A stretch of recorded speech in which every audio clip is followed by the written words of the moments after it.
हम उन मुनियों के भक्त हैं जो आग लगाने वालों को भी आग नहीं लगाते हैं, वे दिगंबर मुनिराज होते हैं। तुम क्या कर रहे हो?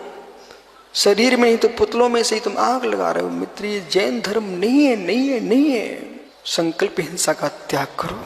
शिवरार्थियों, किसी जीव का वध नहीं करना, किसी को बदनाम भी नहीं करना।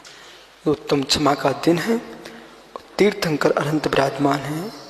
ऐसी पावन भूमि पर बेटा तुम नियम कर लो। माताओं, किसी जीव को बदनाम नहीं करेंगे, वध भी नहीं करेंगे। जो रावण के पुतले जलाने नहीं जा सकते हो, तो किसी स्त्री और पुरुष के पुतले जलाने भी नहीं जाएंगे। फर्क क्या है? रौद्र ध्यान, हिंसा नंदी, तुम विवेक खोगे, कर्म देख रहा है, आत्मभाव शून्य है, आश्रय भाव में लीन है। तुम भूल गए सब। यशोधर महाराज ने आटे के मुर्गियों को चढ़ाया था, कितनी दुर्दशा हो गई उसकी, 7 भव तब बेचारा पिरता रहा। हे मित्र, कभी नहीं करना, कभी नहीं करना। अभी हम स्वस्थ हैं, बुद्धि स्वस्थ है, प्रशस्त है। आज ही निर्णय कर लो कि प्रभु, अंतिम श्वास आते आते मैं समाधि तो करूं, पर किसी को जलाऊं ना।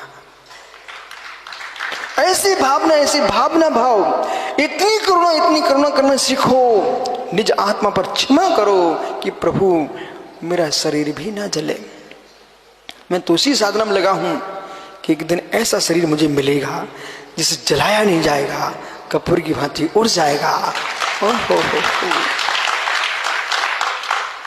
पर मैं ही इसी की तल्लीन साधना में तल्लीन हूं। बोले क्यों?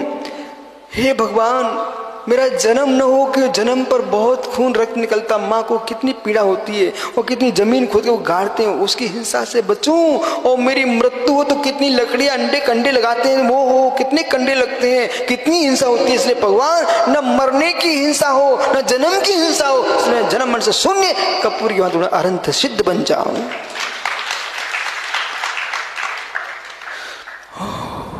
ज्ञान स्वर्णम क्षमा, ज्ञान का आभूषण क्षमा।